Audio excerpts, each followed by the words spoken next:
Kyle Bratcher from Chaparral Motorsports, and today we're here in the goggle department with Travis, our off-road brand manager. He's going to tell us a little bit about why goggles are not all created equal.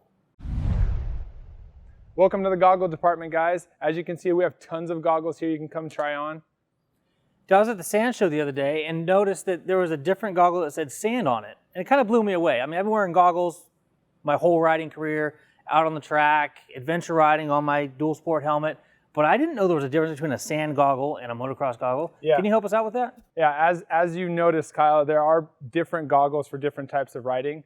You go to the sand, you should have a sand goggle. You go to the track, you have your typical motocross goggle, and even a goggle for the trail, which is an enduro goggle. So that's pretty funny. So I went to Glamis and then Gordon Well a couple of years ago, and we were hammering the dunes on our big adventure bikes, and I noticed that I kept getting this fine silt inside my goggles, and I just thought that was normal. But I guess there's goggles that prevent that? Correct. Yeah, sand goggles actually have a more dense intake foam. So that's going to allow minimal sand to come in through your goggles. I get it if you're sitting behind your buddy and he's just roosting you. You're going to get some type of sand in there. But yeah, the intake foam is actually thicker to prevent that from happening. It's pretty crazy.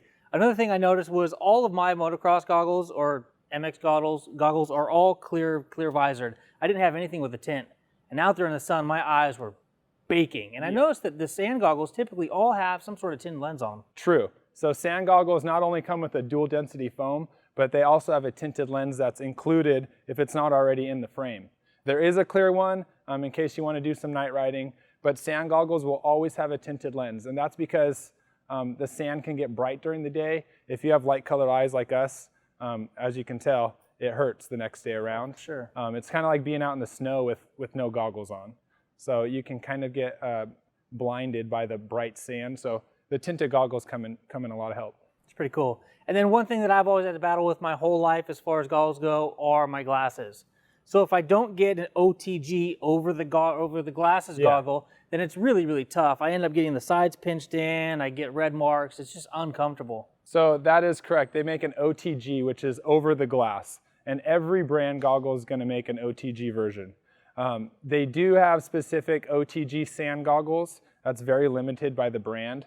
But the OTG actually, what it does is it takes a piece of the frame and they actually eliminate it. And that allows your glasses to fit correctly in there without any pinching up against your temples.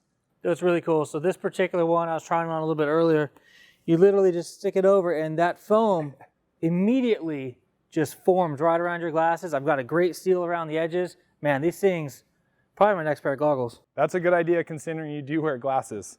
Let's just put them on with a helmet next time.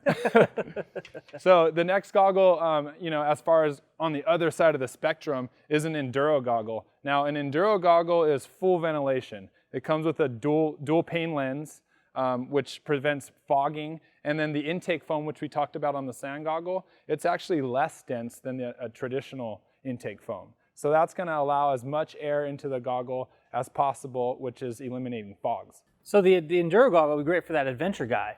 That guy who's not getting tons and tons of airflow because he's standing behind a windshield. Yes. And then, he's not usually riding in like the crazy... Yeah, and he's not, MX. Most of the time he's not behind someone. He's not getting roosted. He's just trying to see clear while out on the trail. And depending on the time of the year, you could be out on the trail and it could be a little, moist and foggy. And that's at times when you're breathing hard, goggles tend to fog up. So these enduro goggles will prevent that from happening. That's awesome. So the last goggle we have is just your traditional motocross goggle. Now, every brand actually has, a entry-level motocross goggle, which is a single layer foam, clear lens, an adjustment strap, and whether or not it comes with a nose piece, that depends on the brand. So here on the sales floor, as I've walked around, I've looked at goggles that range from $9.99 all the way up to $250 plus. What features are you getting from that $250 goggle that you're not getting in the $9.99 goggle? I'm glad you asked. The features actually, they really get advanced as you get up into the higher priced goggles. Let's take an air brake, an Oakley air brake, just for an example. The locking ability as far as locking the lens to the frame, the simplicity as far as changing the frame.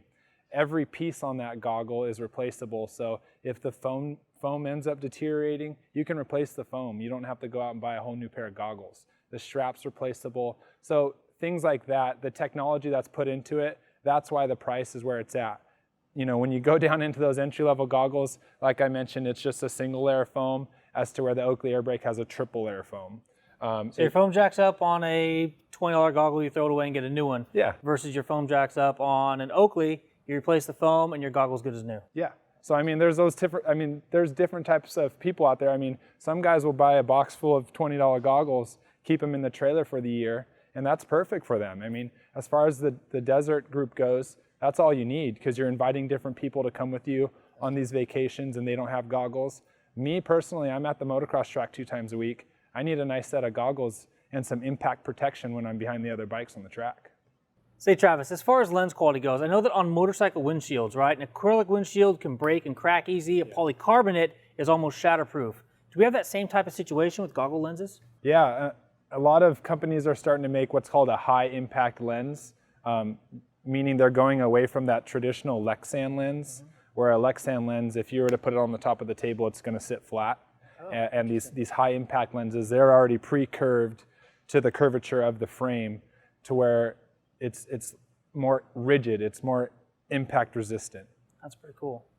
So some of these would not take a rock very well, and others it's just going to bounce right off and be awesome. And I'm sure, you know, a lot of you motocross gurus have seen in the past, they do not like to leak it into social media, but it happens anyways. There's motocross riders that'll throw their goggles off during a race because a rock will punch right through the lens. Oh man. Yeah, so it is really important to have high impact when you're out on the track, when you're behind these new 4-stroke dirt bikes. And there you go. There's a different goggle for every style of riding you're doing. Now, one thing we haven't touched on yet is sizing. Yeah. How many different sizes of goggles are there, Travis? That's a good question. A lot of people come into the store and ask, what size are these goggles? Well, as far as it goes, there's one size only, and that's an adult size. All brands do offer youth, so it's just an adult or a youth. And that all varies on what size helmet you wear. If your kid is in a youth size helmet, you have to put youth size goggles. Adult goggles will not fit into a youth helmet. And as far as an adult helmet goes, it's going to be kind of funny putting youth goggles inside an adult helmet, because there's going to be a lot of extra space around them. One thing to think about when choosing a pair of goggles is I like to take my helmet into the shop with me, because different manufacturers of goggles, their frames fit differently inside different helmets. So one goggle that I've got does not work with another specific helmet. And again, that same goggle doesn't work with one of my other helmets. So it's just one of those things where different brands of goggles will fit different brands of helmets differently. Correct. And a lot of helmet manufacturers nowadays are taking every goggle on the market and they're checking to see if they actually fit in the helmet before they release it to the industry. So that's one thing that they are trying to prevent. But that's a good note. I'd bring the helmet into the store and see if these goggles actually fit into the frame. And there you go. Goggles a plethora here at Chaparral Motorsports. I'm Kyle and this is Travis. Please make sure you like and subscribe to our videos and visit chatmoto.com. Until next time, take care and ride safe.